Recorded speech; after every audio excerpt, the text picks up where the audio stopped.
Good morning दोस्तों, आपका स्वागत है मेरे चैनल शॉर्ट टर्म पे।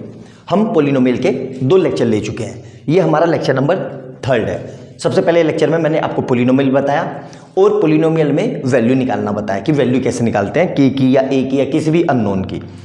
तो जो एक्स दिया हो उसको पुट कर देते हैं तो के आ जाता है, ठीक है। लेकिन जब हमने वो वैल्यू निकाली तो उसका रियली में मतलब क्या था, मतलब इन द सेंस उसको हम क्यों कर रहे थे, ऐसा क्यों कर रहे थे, तो वो हमें समझ में आएगा ज्योमेट्रिकल मीनिंग ऑफ पोलिनोमियल से, ठीक है। तो आराम से देखना, इसको मैं एक एग्जांपल से समझाता हूं। आपकी बुक का एग्जांपल है, ठीक है, एनसीईआरटी का।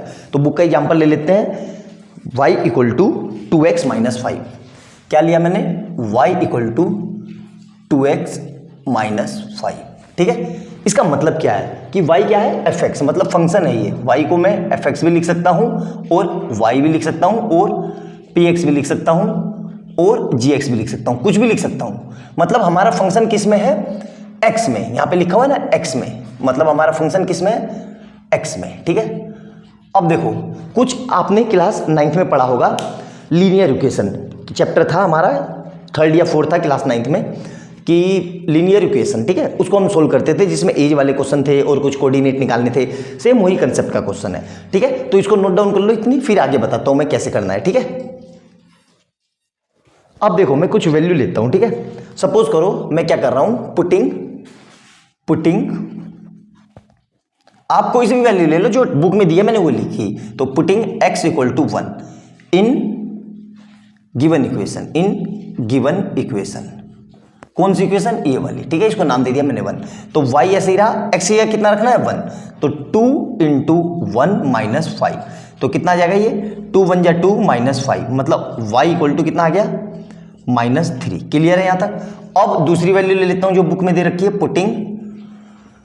Putting x equal to 4। आप 1 2 3 कुछ भी रख सकते हो, ऐसा कुछ नहीं है, जो बुक में दिया है वो मैंने लिखा, ठीक है। इन गिवन इक्वेशन, ठीक है।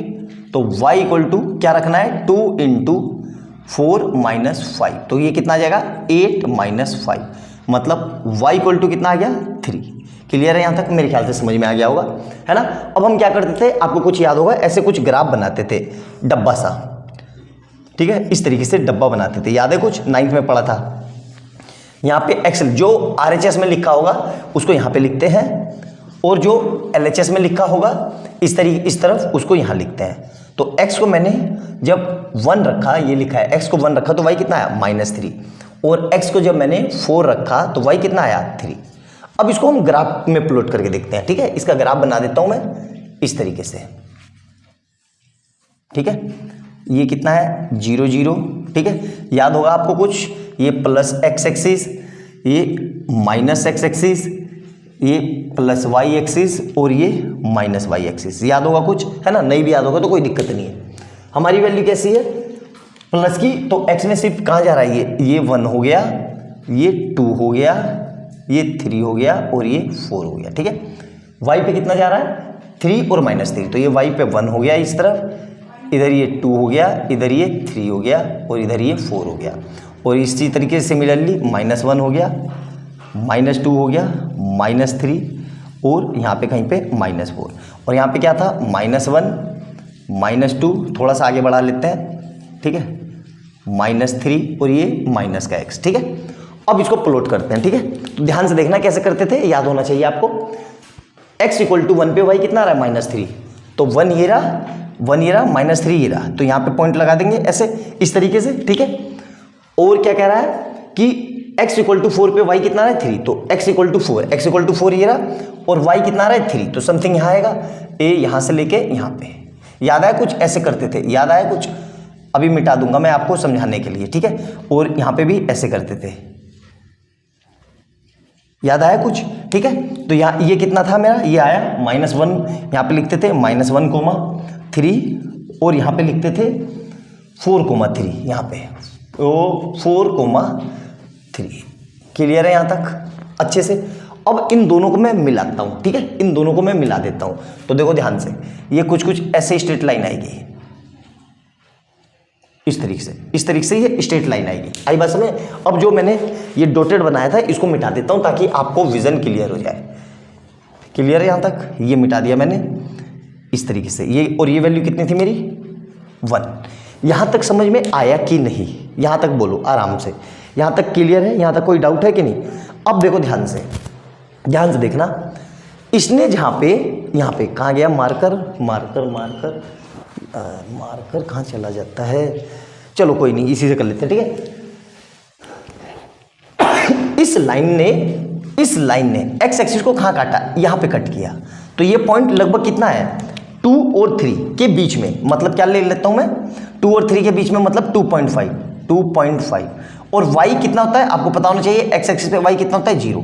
मतलब ये पॉइंट पता चल गया मेरा कि भाई इस लाइन ने x एक्सिस को किस पे काटा? 2.5, मतलब 2 और 3 के बीच में ना, तो 2.5 पे काटा। मतलब 2.5 को मैं ये ले सकता हूँ 5/2।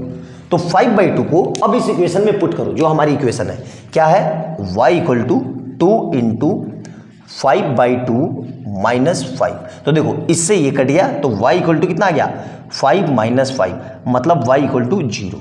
अब देखो ध्यान से, आपको पता होना चाहिए कि x एक्सिस पे y हमेशा 0 होता है, तो वही आया हमारा y। तो मतलब x एक्सिस पे y कितना होगा? 0। यही इसका ज्योमेट्रिकल मीनिंग है कि मतलब कोई ग्राफ x एक्सिस को कब काटेगा? जब हमारा फंक्शन x में हो।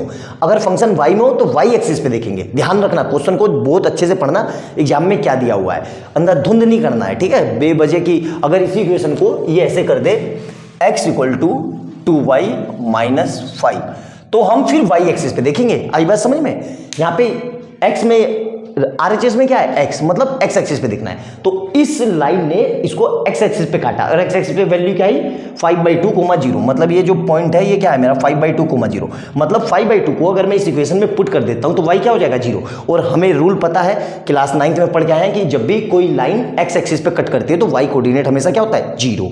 ये इसका ज्योमेट्रिकल मीनिंग था। आई बात समझ में? तो अच्छे से समझ के इसको करना। इसका एक ही जगह कट करेगा, मतलब एक ही 0 मिलेंगे। क्यों? क्योंकि ये लीनियर इक्वेशन है, इसकी मैक्सिमम वैल्यू एक ही होगी, मतलब इसके 0 कितने होंगे? 1। जितनी डिग्री की इक्वेशन होगी उतने ही उसके जीरोस होंगे। आई बात समझ में? अब इसको नोट डाउन कर लो। अब सेकंड इक्वेशन करते हैं, नोट डाउन कर लो इसको। अब देखो क्वाड्रेटिक इक्वेशन, ध्यान से देखना, बहुत अच्छे से समझना, आपको समझाने के लिए ही ये सब इतना वो किया है। अब क्वाड्रेटिक इक्वेशन का ग्राफ कैसे बनेगा और उसका क्या मतलब है? देखो ये आपकी टेक्स्ट बुक का क्वेश्चन है, पेज नंबर कितना? पेज नंबर 13 का, क्वेश्चन है आपकी टेक्स्ट बुक का, एनसीईआरटी का, ठीक है। ये इक्वेशन दी है y = x² - 3x - 4। इसकी कंपैरिजन करी मैंने स्टैंडर्ड इक्वेशन से, किससे? स्टैंडर्ड क्वाड्रेटिक इक्वेशन से, ax² + bx + c। तो a कितना आया? 1, b कितना आया? 3 और c = कितना आया? -4। अब x की ये वैल्यू रखने पे y कितना आया? 6। तो मैंने कैसे किया? ध्यान से देखो, एक करके दिखा देता हूं। पुटिंग x = -2, ठीक है। आप कोई सी भी वैल्यू रख लो, जो टेक्स्ट बुक में है मैंने वही ली, आप कोई सी भी वैल्यू रख लो। तो y = कितना आ जाएगा? देखो तो -2 का स्क्वायर -3 × -2 और -4। तो 2 का स्क्वायर कितना जाएगा? 4 और 3 माइनस प्लस का 6 और -4। तो ये 4 से ये 4 कट गया, तो y = कितना आ गया? y = 6। y = कितना आ रहा है? 6। अब इसका ग्राफ बनाते हैं, ठीक है। बहुत ही शानदार क्वेश्चन है, इस क्वेश्चन को ध्यान से समझ गए तो आपका काम हो गया और कुछ समझने की जरूरत ही नहीं है। y पे मैक्सिमम वैल्यू कितनी जा रही है? 6 और मिनिमम कितनी जा रही है? -6। और x पे मैक्सिमम कितनी जा रही है? 4 और मिनिमम कितनी जा रही है? -1, 2। तो इसको बना लेते हैं, ठीक है, इस तरीके से। ध्यान से देखना, बहुत ही शानदार, बहुत हाईली कंसेप्चुअल क्वेश्चन है। 0 0, ठीक है। यहाँ पे कितना लिया? 1 2 3 4 5। मैक्सिमम कितना जा रहा है? x पे 4 तक जा रहा है, ठीक है। तो ये होता है हमारा +x और ये क्या होता है जी? ये होता है -x। इसी तरीके से ये क्या होता है? प्लस का y और ये क्या होता है? माइनस का y। क्लियर है यहाँ तक? ये तो क्लियर होगा यार, बच्चों वाली चीज़ है। y पे कितना जा रहा है? 6 और -6। तो ये कितना आ जाएगा? 1 2 3 4 5 6 -1 -2 -3 -4 -5 और यहाँ पे -6। क्लियर है यहाँ तक? यहाँ पे लिख लेते हैं -1 -2 -3 -4, ठीक है, और -5 यहीं तक जा रहा है ना, ठीक है। अब प्लॉट करते हैं इसको, ठीक है। -2 पे कितना है 6, ध्यान से देखना x -2, तो x -2 ये रहा और प्लस का 6, -2 पे कितना है 6, तो यहाँ पे आएगा कुछ ऐसे, देखो ध्यान से, मैं अलग उससे मार्कर से बना देता हूँ ताकि आपको समझ में आ जाए, ठीक है। ये ऐसे लाइन खींचते थे, याद है कुछ इस तरीके से, तो -2 पे कितना आया 6, इस तरीके से, और यहाँ पे क्या करते थे हम, पॉइंट बना देते थे, मतलब इस तरीके से, ठीक है, इस तरीके से। अब -1 पे कितना आ रहा है 0, तो -1 कहाँ है ये रहा, और -1 पे कितना आ रहा है 0, तो -1 ये रहा और 0 कहाँ आएगा यहीं पे, तो इसको क्रॉस कर देते हैं इस तरीके से, मतलब ऐसे, ठीक है। फिर कितना आ रहा है 0 पे 4 आ रहा है, तो 0 कहाँ पर है, x = 0 और 4 कितना है -4 ये रहा, तो मतलब यहाँ पे आएगा कुछ ऐसे इस तरीके से। फिर क्या करते हैं 1 पे 6 आ रहा है, x = 1 ये रहा और y कितना आ रहा है 1 पे -6, तो -6 कहाँ है यहाँ पे, तो देखो इस तरीके से ये स्ट्रेट आएगा यहाँ पे इस तरीके से, ठीक है। तो इस तरीके से यहाँ पे क्रॉस लगा दिया मैंने, ठीक है, आपको समझाने के लिए। फिर कितना आ रहा है 1 पे -6, 2 पे भी कितना आ रहा है 6, अब 2 ये रहा 2 ये रहा 2 पे कितना आ रहा है 6, तो 2 ये रहा 6 ये रहा, तो 2 ये रहा और 6 कहाँ आएगा जी, 6 कितना आ रहा है, ये निगेटिव है ना, y पे 6 आ रहा है, तो 2 ये रहा 6 यहाँ पर, समथिंग ऐसे। 2 पे कितना आ रहा है यहाँ पे, ये क्रॉस लगा देते थे यहाँ पे, याद आ रहा है ना पक्का अच्छे से, देखो ध्यान से इस तरीके से, ठीक है। फिर क्या करना है 3 पे कितना आ रहा है -4, तो 3 कहाँ है ये रहा, 3 ये रहा और -4 ये रहा, तो समथिंग ऐसे करते थे, याद है कुछ, 3 पे -4 यहाँ पे, तो यहाँ पे ये क्रॉस लगा दिया मैंने ऐसे, ठीक है, ये वैल्यू है, ठीक है। और 4 पे कितना आ रहा है 0, तो 4 कहाँ है, x = 4 ये रहा और 0 कहाँ है यहाँ पे, ठीक है, ध्यान से देखना, तो 4 पे 0, तो ये यहीं पे बनेगा, ठीक है। और वैल्यू भी ले सकते हो, एक और लिख सकते हो उसके आगे, कोई लिख लेता हूँ, चलो जो बुक में दिया हुआ है वही लिख लेता हूँ, ठीक है। कितना दिया हुआ है, एक वैल्यू और ले लेते हैं, और ये रहा 5 पे 6 आ रहा है, मतलब इसके आगे एक और बॉक्स बना लेते हैं, क्यों, ज़्यादा क्लियर हो जाएगा।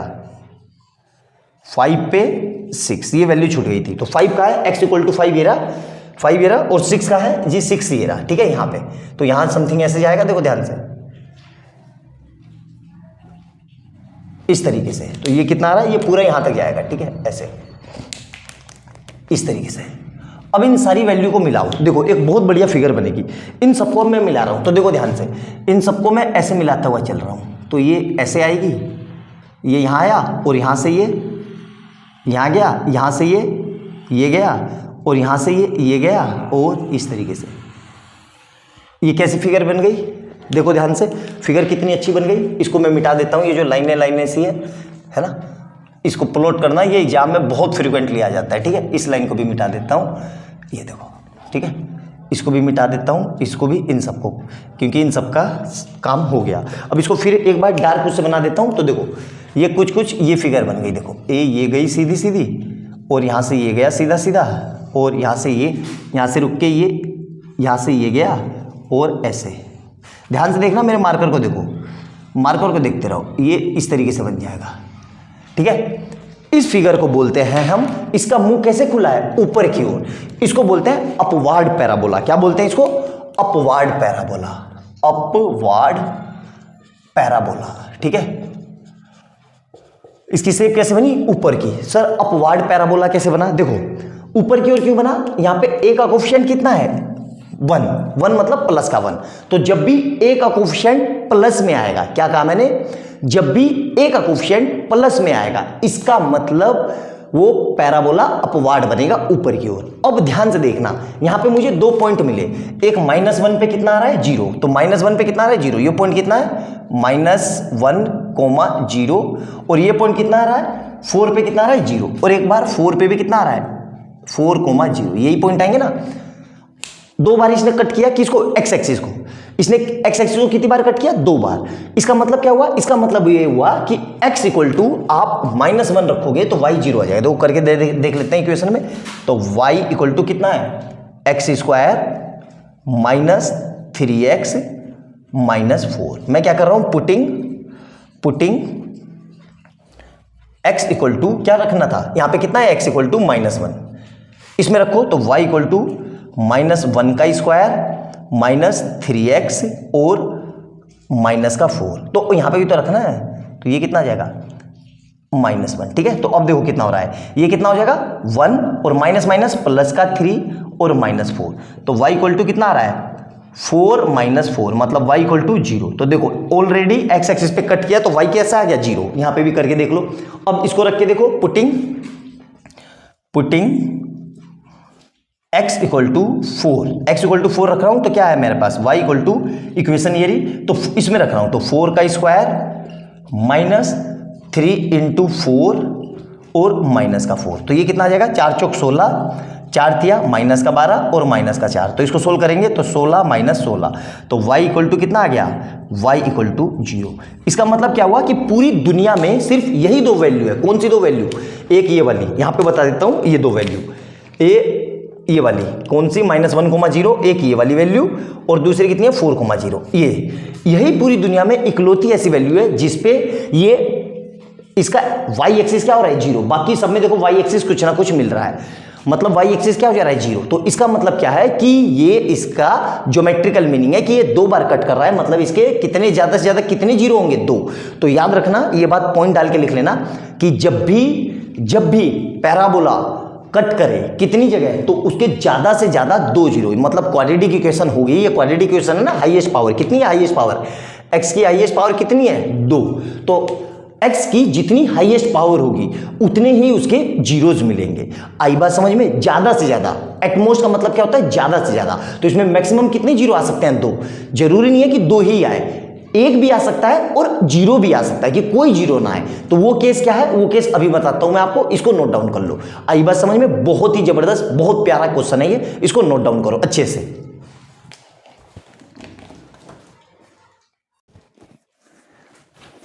तो हमने ज्योमेट्रिकल मीनिंग ऑफ पॉलिनोमियल का मतलब समझ चुके हैं। जो बच्चे पहली बार चैनल पे आ रहे हैं उससे पहले वो लेक्चर नंबर 3 और लेक्चर नंबर 4 और मेरे ख्याल से सारे लेक्चर देख ले, तभी चैप्टर क्लियर होगा, वरना समझ में नहीं आएगा। अब यहाँ पे देखो हमने क्या देख लिया कि क्वाड्रेटिक इक्वेशन में एटमोस्ट मतलब ज़्यादा से ज़्यादा 2 जीरोज होते हैं। अब ये रिलेशन निकालना है मुझे, किस किस के बीच में, जीरोस के बीच में और कोफिशिएंट के बीच में। तो वो करेंगे कैसे, सबसे पहले मैं आपको एक एग्जांपल ले लेता हूँ, उसी से समझाता हूँ, ठीक है। ध्यान से देखो, एग्जांपल ले लेता हूँ मैं, कौन सा एग्जांपल है, x² + 7x + 12। देखो तो क्या एग्जांपल लिया मैंने, x² + 7x + 12, ठीक है, ये एग्जांपल ले लिया, ठीक है। पूरी दुनिया में जैसे हमने गन्ने की मशीन में गन्ना डाला तो जूस निकल गया ना, तो मैथ ही इकलौता ऐसा कंसेप्ट है कि जिसमें जूस डालो तो वापस से गन्ना बन जाएगा। कैसे बनाएगा वो मैं समझा रहा हूं आपको, शायद अभी मेरी बात समझ में नहीं आई होगी लेकिन अभी समझ में आ जाएगी। यहां पे देखो क्या कह रहा है, इसको हम बचपन से करते आ रहे हैं। कैसे करते आ रहे हैं, मिडिल टर्म स्प्लिटिंग। क्या कहा मैंने, मिडिल टर्म। तो कैसे करेंगे, ध्यान से देखना, x² प्लस, इसको 7 को क्या लिख सकता हूं मैं, 4x + 3x, ये लिख सकता हूं। इन दोनों की मल्टीप्लाई करके 12 आ रहा है, बिल्कुल आ रहा है, और 4x + 3x 7x हो रहा है +12। अब इसके बाद हम क्या करते थे, याद होगा आपको, इन दोनों में से क्या कॉमन आ रहा है, x कॉमन आ रहा है, तो ये क्या हो जाएगा x + 4 प्लस इन दोनों में से क्या कॉमन आ रहा है, प्लस का 3, तो ये कितना आ जाएगा x + 4। यहां पे और यहां पे सेम होना चाहिए। अब पूरे में से क्या कॉमन आ रहा है, x + 4 कॉमन आ रहा है, और यहां पे क्या बच गया, ये x + 3, ठीक है। और ये पूरा किसके इक्वल है, 0 के इक्वल। ये पूरा किसके इक्वल चल रहा है, 0 के इक्वल। अब क्या करते हैं हम, याद रख होगा आपको, x + 4 = 0, और यहां से क्या लिखते हैं हम, x + 3 = 0। तो यहां से कितना आ गया, x = -4 और x = -3। मतलब ये x की वो दो वैल्यू है जिसपे ये क्वाड्रेटिक इक्वेशन 0 हो जाएगी। पूरी दुनिया में कितने भी रियल नंबर है, इनफाइनाइट रियल नंबर है, उसमें से सिर्फ यही दो वैल्यू ऐसी है जो इसको 0 करेगी और कोई भी वैल्यू इसको 0 नहीं करेगी। रख के देख लो, यहाँ पे x ये 0 आ जाएगा, और x = -3 रखो तो भी 0 हो जाएगा, x = -4 रखो तो भी 0 हो जाएगा। अब इसका मतलब क्या, अब इसका मतलब समझो, ठीक है। यही इसके क्या है, जीरोज, यही इसके क्या है, जीरोज, इसी को बोलते हैं जीरोज। क्या बोलते हैं इसको, जीरोज। मतलब कौन से जीरो आए, 2 जीरोज आए, ठीक है। अब इन्हीं 2 जीरो को मैंने नाम दे दिया। क्या नाम दे दिया, देखो ध्यान से समझना, मार्कर 1 मिनट रुक जाओ, ठीक है।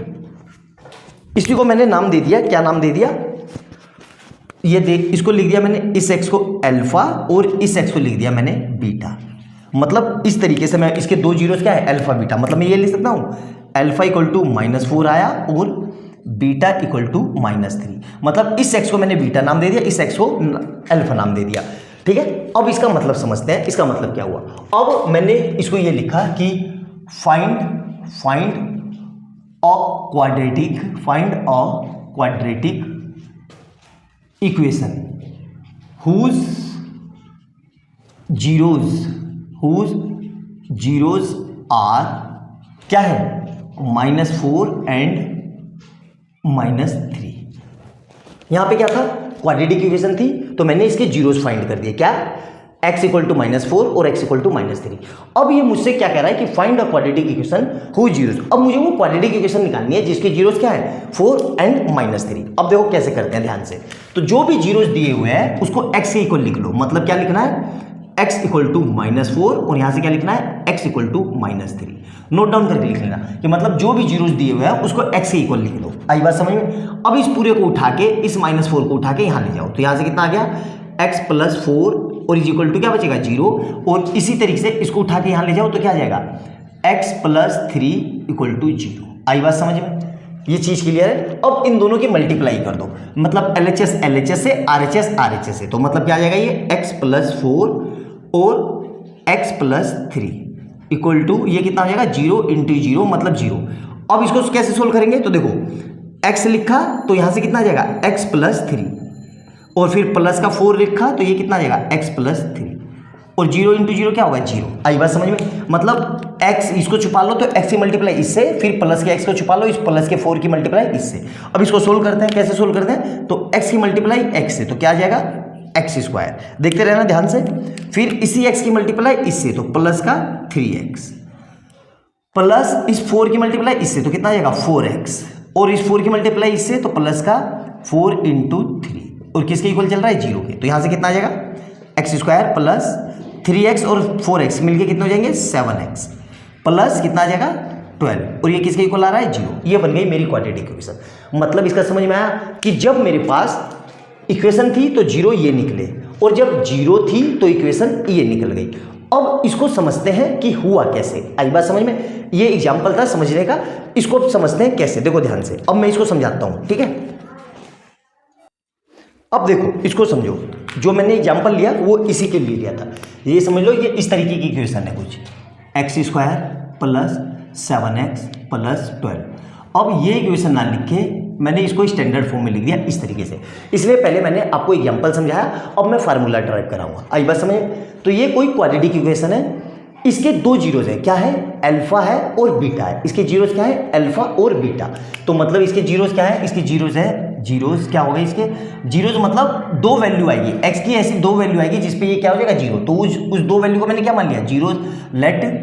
Let's zeros are alpha and beta, alpha and beta, ठीक है। तो मैंने अभी बताया था आपको, क्या लिख सकता हूं मैं ax² plus bx plus c equal to, अब देखो 0 क्या माने मैंने अल्फा और बीटा, तो इसको मैं क्या लिख सकता हूं, यहां पे देखो इसको लिख सकता हूं मैं x इक्वल टू अल्फा और यहां से क्या लिख सकता हूं x इक्वल टू बीटा। अब इसको उठा के यहां ले आओ तो ये कितना हो जाएगा x माइनस अल्फा और इधर से इक्वल टू 0 और ये कितना आएगा x minus beta equal to 0। तो देखो ये क्वाड्रेटिक इक्वेशन है और ये इसके 0 है, मतलब ये दोनों आपस में बराबर होंगे, मतलब मल्टीप्लाई कर दो तो यहां से क्या आ जाएगा x माइनस अल्फा और यहां से कितना आ जाएगा x माइनस बीटा। अब इसको सोल्व करते हैं, फार्मूला ड्राइव करवा के दिखा रहा हूं। एग्जाम में डेरिवेशन आएगा नहीं, लेकिन मैं फिर भी आपको फर्स्ट टाइम सिखा रहा हूं तो अच्छे से सीखो। तो अब कैसे करेंगे, x को ऐसे ही लिखा तो यहां से क्या आएगा x माइनस बीटा और माइनस अल्फा ऐसे लिखा तो ये कितना आ जाएगा x माइनस बीटा। बगल में ये चली रहा है इक्वेशन, ये चली रही है, तो यहां से कितना आ जाएगा x² माइनस बीटा x, मतलब मल्टीप्लाई कर दी, और minus alpha x minus minus minus plus alpha beta. अब इसको रीअरेंज कर लेते हैं तो क्या आ गया x² minus alpha x minus beta x plus alpha beta. अब इस पूरे में से कुछ कॉमन आ रहा है, देखो तो क्या लिखा मैंने x² माइनस कॉमन ले लिया alpha plus beta into x, इस तरीके से लिख दिया प्लस अल्फा बीटा। ये चीज समझ में आ गई आपको। और ये किसके इक्वल चल रहा है, इसके इक्वल, इस इक्वेशन के ax² plus bx plus c के। अब देखो ध्यान से, यहाँ पे x² का कोफिशिएंट कितना है, यहाँ पे है x² का कोफिशिएंट है 1, जहाँ पे कुछ ना हो वहाँ पे 1, और यहाँ पे x² का कोफिशिएंट कितना है a। तो कंपैरिजन तो नहीं कर सकते, कंपैरिजन करने के लिए कोफिशिएंट बराबर होना चाहिए। तो मैं इस हिस्से को, ध्यान रखना, इस हिस्से को, सिर्फ इस हिस्से को ए से डिवाइड कर दे रहा हूँ। भाई सिंपल सी बात है, ए हटाना है तो ए कैसे हटेगा, मल्टीप्लाई में, उसको डिवाइड कर दो। तो मैं क्या कर रहा हूँ, divided divided divided LHS, LHS है ना ये लेफ्ट हैंड साइड, बाई ए से डिवाइड कर दिया। तो यहां से क्या आ जाएगा, देखो AX² upon a plus B upon A into x plus C upon a. तो देखो ए से ए कट गया तो ये फर्दर क्या हो जाएगा, X² माइनस वो plus B upon A into x plus C upon a. और ये किसके इक्वल है, इसके इक्वल, किसके, X² minus alpha plus beta into x plus alpha beta. मेरे ख्याल से समझ में आ गया। अब कंपैरिजन कर दो तो देखो x² है, अब इसकी जगह ये, मतलब ये वाला हिस्सा इसके बराबर आएगा। मतलब क्या आएगा, ध्यान से देखो, मैं कंपैरिजन करके लिख रहा हूं यहाँ पे, तो क्या लिख रहा हूं मैं, मतलब b upon A into X is equal to किसके बराबर होगा, x वाला हिस्सा इस वाले x के हिस्से के बराबर, तो minus alpha plus beta into x. तो यहां से देखो क्या आ गया, इस x से ये x कट गया और ये माइनस ये वाला माइनस यहां शिफ्ट हो गया। तो ये क्या हो जाएगा, माइनस का, ब्रैकेट में लिखना, माइनस का b अपॉन ए और इधर से कितना आएगा, अल्फा प्लस बीटा। ये चीज समझ में आई कि नहीं, ये चीज समझ में आई कि नहीं, ये बहुत जरूरी चीज है। देखो मैं फार्मूला आपको ड्राइव करवा दिया मैंने, ठीक है, यहाँ देखो इस पे बॉक्स बना लो, ठीक है, उसी तरीके से इसको देखो ध्यान से। अब इसकी कंपैरिजन इससे, तो अल्फा बीटा डायरेक्ट कितने के बराबर आ गया, सी के, अल्फा बीटा कितने के बराबर आ गया, सी अपॉन ए के। अब इसको बॉक्स बना लेते हैं, ठीक है। अब देखो यहां पे क्या लिखा हुआ है, जैसे मैंने लिखा यहां पे ध्यान से देखना, x प्लस वाई, तो x प्लस वाई, इसको हम मैथ में क्या पढ़ेंगे, x प्लस वाई, ठीक है, सिंपल सी बात है, यही पढ़ेंगे ना। तो इसको ये भी तो पढ़ सकता हूं मैं, सम ऑफ टू वेरिएबल, ये भी तो पढ़ सकता हूं, कोई दिक्कत थोड़ी ना है। और इसको मैं एक्स वाई को क्या पढ़ता हूं, एक्स इंटू वाई, मतलब मैं इसको ये भी तो पढ़ सकता हूं, प्रोडक्ट ऑफ टू वेरिएबल। अब सेम चीज इसी में अप्लाई कर दिया, क्या अप्लाई करनी है, ध्यान से देखो, ये मेरे क्या थे, ये अल्फा प्लस बीटा क्या थे मेरे, जीरो, अल्फा क्या थे, जीरोस, तो जीरोस को मैं ये भी तो लिख सकता हूं, सम ऑफ जीरोस कितने के बराबर आया, माइनस के बी अपॉन ए, और प्रोडक्ट ऑफ जीरोस कितने के बराबर आया, सी अपॉन ए के। आई बात समझ में, तो अल्फा प्लस बीटा और अल्फा बीटा की बात समझ में आ गई, क्लियर है। अब देखो क्या क्या कर रहा हूं, अब इससे एक स्टैंडर्ड इक्वेशन आ गई, क्यों, यहां पे देखो, इस पूरे को जो ये लिखा है मैंने, इस पूरे को, तो इस पूरे को मैं ये लिख सकता हूं डायरेक्ट। अब यहां से ध्यान से देखना, ax² मतलब ax² plus bx plus C equal to, इस पूरे को मैं क्या लिख रहा हूं, ध्यान से देखना, x² माइनस इसको क्या लिखूंगा, sum of zeros into x plus product of zeros, ठीक है। और यही मेरी इक्वेशन सोल्व होके क्या आई थी, ध्यान से देखो, ax² plus bx plus C equal to क्या आया था, ये x² minus alpha plus beta into x plus alpha beta. आया समझ में, इस पूरे को बॉक्स बना लो, इसी पे ये पूरा चैप्टर है। सबसे ज़्यादा इंपॉर्टेंट इस फार्मूले की वैल्यू, इसी फार्मूले की वैल्यू है, ठीक है। अब इससे होगा क्या, देखो ध्यान से, अब जो मैंने इसकी वैल्यू आई थी, इसकी क्या वैल्यू आई थी, 4 और 3, तो ध्यान से देखो 4 और 3 आई थी कि नहीं, आपको याद होना चाहिए। अल्फा कितना आया था, अल्फा आया था हमारा, अल्फा इक्वल टू -4, और बीटा कितना आया था, बीटा इक्वल टू -3।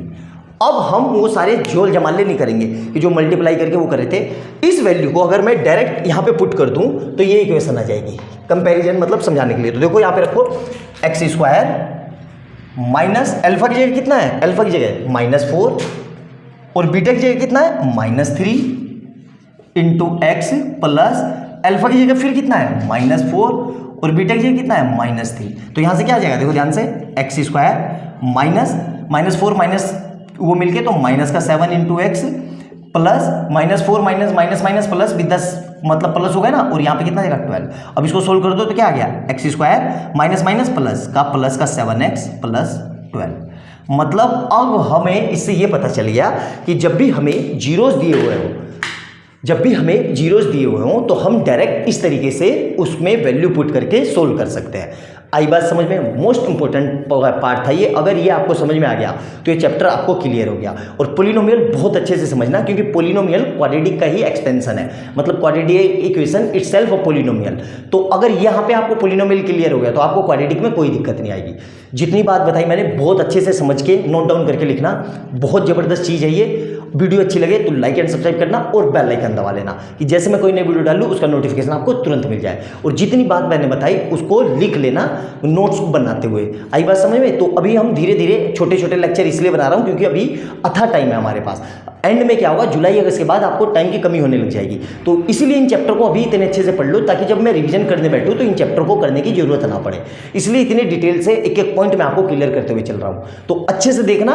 अब इस पर हम जितने टाइप के क्वेश्चन है वो सब करेंगे। तो पूरी वीडियो को अच्छे से देखना। अच्छी लगे तो लाइक एंड सब्सक्राइब करना। मिलते हैं अगली वीडियो में बहुत अच्छे क्वेश्चन के साथ। बाय बाय दोस्तों।